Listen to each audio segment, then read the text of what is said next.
Over the past 5 years, we've made a tremendous amount of money selling on Amazon FBA. But honestly, it hasn't been all sunshine and rainbows. Today, I'm here in my warehouse over in Long Island, New York, and I'll be giving you, honestly, the 4 products where we lost a tremendous amount of money. Not to show you how to lose money, but hopefully you could avoid all these mistakes and turn them into wins. So we're gonna get into it. But if you're new to the channel, my name is Mar. I've been selling on Amazon for about 5 years now, and over 35 million in sales with my 2 very good friends and partners, Shofi and Tay. Selling for over 5 years now with over $35 million in sales with my good partners, Shofi and Tay. So if you want to learn more about actually how to scale this business rapidly, give us a subscribe, because this is the channel where I'm gonna be giving you all of the tips and tricks you need to be successful in your Amazon FBA journey. Let's get into it.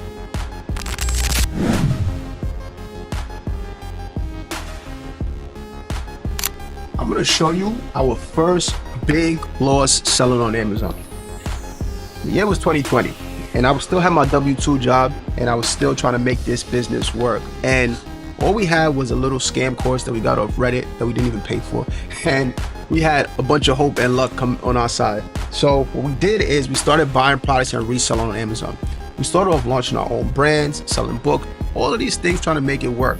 And when they finally clicked, we moved right here to this warehouse. So this was my first big L though. At this time, we were doing around anywhere between 50 to 60K per month. And I found this product. It was the middle of COVID. Dude, I was so happy. I'm talking about, this product was selling for about $34 per unit, and we were getting it for like $12. We were making almost $9 per sale, and it was selling so rapidly. But it didn't last, right? What happened is I ended up losing over 15 grand on this product, and I keep it here as a reminder not to lose any more damn money.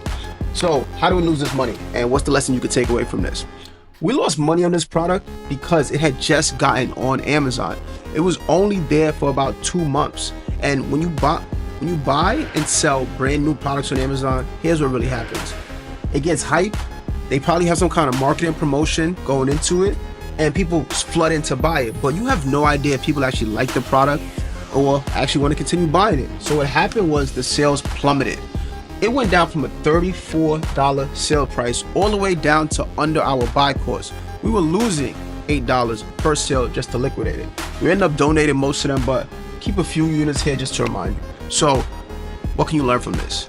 Anytime you're sourcing products on Amazon, look for products that have been selling for at least over a year, and look at the price history. You want to make sure over that year, are you going to make money at its worst case scenario? If it drops down to $20, you better make sure that whatever you buy it at is still making you whatever margin or ROI you're looking for. Oh man, this is the second biggest loss. Now, this started off as a winner, and we ended up getting it from another supplier, and it kept winning, so it wasn't all bad, but there was a lesson to be learned here. This was a product called Kaki, and we were buying it from Korea, right? And my favorite part about this product was, like any other product, was the money. We were making so much freaking money, and we were buying a lot of products from Korea at this time. It's a little bit of a gray area. It's a little bit of a gray area because Amazon wants to be able to validate and prove your supply chain.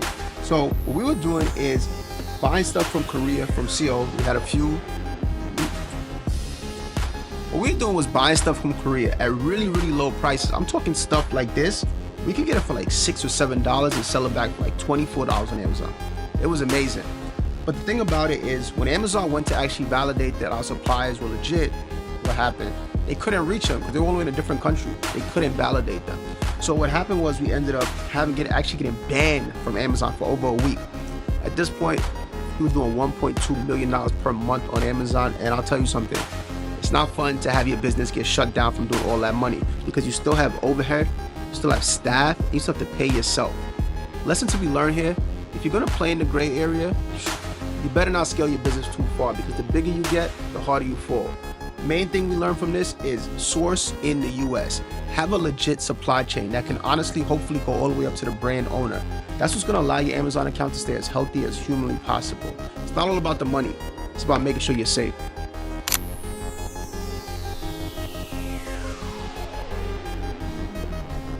So it's not all bad with that last product. The good thing about it is, when you're in business, your best friend is creativity.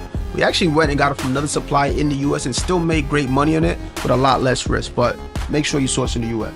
Now, this suite of products right here was our third big loss. This was almost a $72,000 L right here sitting in front of you.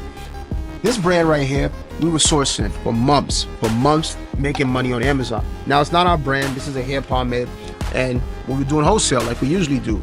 But what happened was, you're playing on the Amazon rules.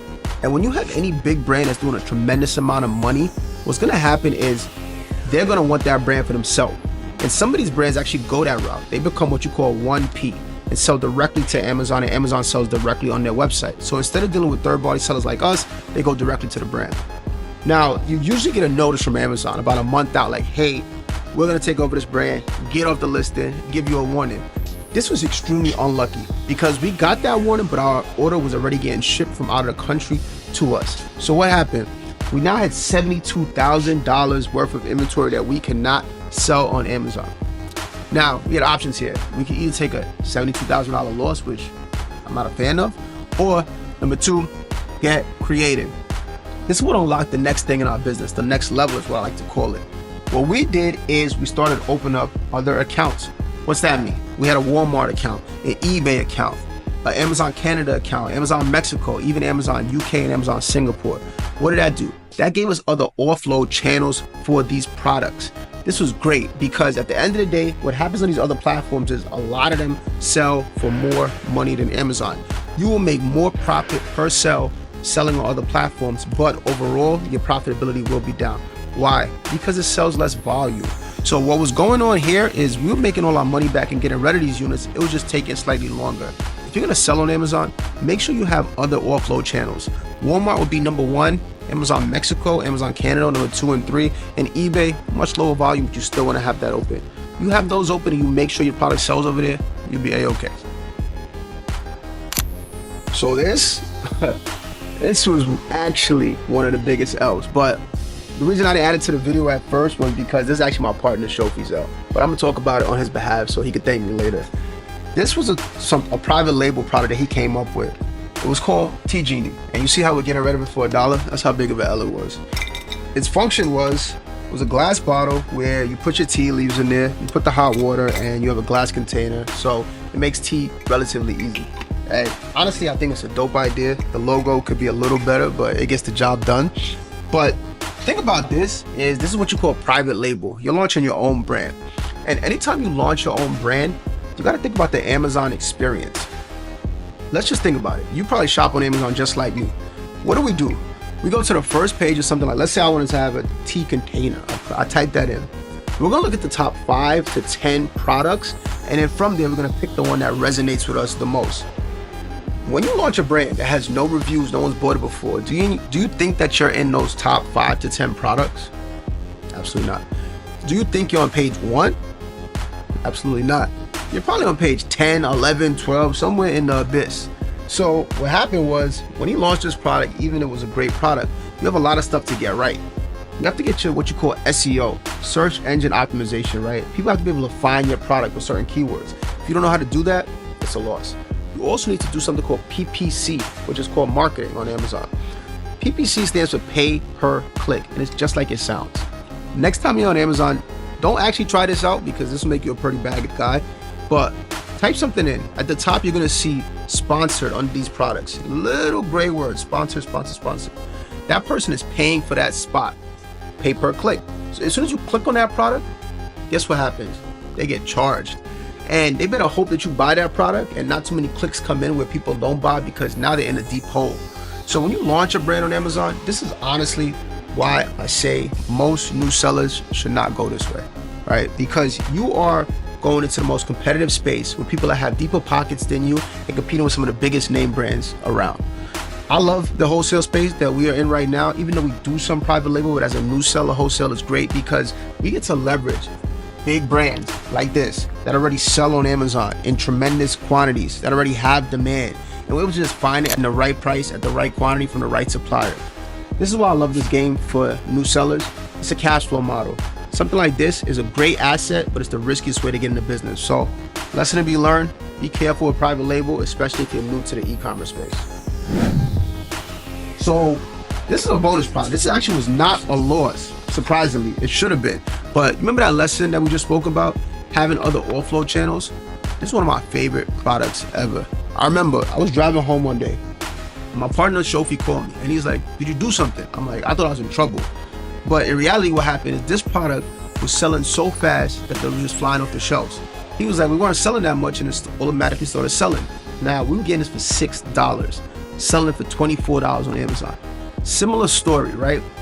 Amazon ended up taking over this brand Lanier, which happens in the wholesale game. That's why you keep on sourcing new products. Never give up. More products, more money. But what ended up happening is, as Amazon took over, we moved off Amazon US, we started selling this in Mexico. Now, Mexico was money because this same $6 products was selling for $34 to $42 in Mexico. You know what I love about this? This is a product that we did not create the logo for, we didn't create the branding for, we didn't design the product, we didn't do the marketing for the product. But we were able to have almost a 7x return on our investment off a product that we did not create. This is why I love this business model. You're able to leverage big name brand products that are already out there. People already know, love, and trust them and buy them in high velocity, able to make money on it, right? Why not follow the beast? This is why you have other offload channels. Make more money. Welcome to our last and biggest loss. We didn't lose any more money on products after this. But luckily, this loss wasn't quite ours. What do I mean? This was actually a vendor we were working with. And what they were doing is they were making clothes over in Bangladesh. It was this athletic wear kit clothes. And they were selling for a while. But at the end of the day, when you deal with stuff like clothes, you gotta think about this, right? Look at these pants, they're pretty funky. But what size are they? Now, these pants are, you can tell. These pants don't have a size, but I think they are medium, right? So let's just say if these pants are medium, I don't wear stuff like this, but let's just say I did. If I'm gonna get these pants, Amazon has a great return policy. I'm gonna get a medium, a small, a large, an extra large. Why? Because I don't know what's gonna fit me. And what would happen was, you would think you have 4 different orders and you're excited, ecstatic, can't wait for the money to come in. But in reality, what would happen is the person would receive all those products and only one would fit them. You'd have 3 return orders coming in. So your money was always in this cycle of, yeah, it's going out, but so much of it's coming back in. The thing about clothes, especially on Amazon, is because of their high return rate, your capital gets tied up. Now, this is why I say for most new sellers, avoid this category like the plague. We got all the stuff for free, so it wasn't a loss, but we definitely got the lesson. Never sell clothes as a new seller, right? You want to stay away from these 3 categories: clothing, jewelry, electronics when you first get into the game. Clothes, super high return rate. Jewelry, dude, people see these super edited pictures and have no idea if the jewelry is gonna look good on them or not. So stay away from jewelry. Another high return rate category. And then lastly, electronics. They're more expensive typically, and same thing, high return rate, people break them 30 months. High return, people break them and 30 days later, they end up sending it back to you with a broken product that you can't even resell. Avoid these categories. If I could take one lesson away from this, is stay with replenishable products. Things that people are gonna come back and buy month after month, year after year. I'm gonna give you a treat for staying this long. 4 main categories that we love: beauty, pets, grocery, and health and household supplements. This is where we play ball. This is where we've made over multi-8 figures selling those exact 4 categories. Now you know exactly what to avoid while scaling up your Amazon FBA business. Leave a comment below letting us know what your biggest L's have been. Don't be afraid to share. We all lose money sometimes in business. It's the name of the game. Let me know how to help you. What you can also do is actually in the description, we always have our free live masterclasses. You can hit the link there, and if you want to sign up for the next one, go ahead. Or if you want to get on our one-on-one mentorship tier, we show you how to avoid all of this and actually get to the money quickly. You can hit the link below and schedule a call with our team. Look forward to work with you, and best of luck on your journey.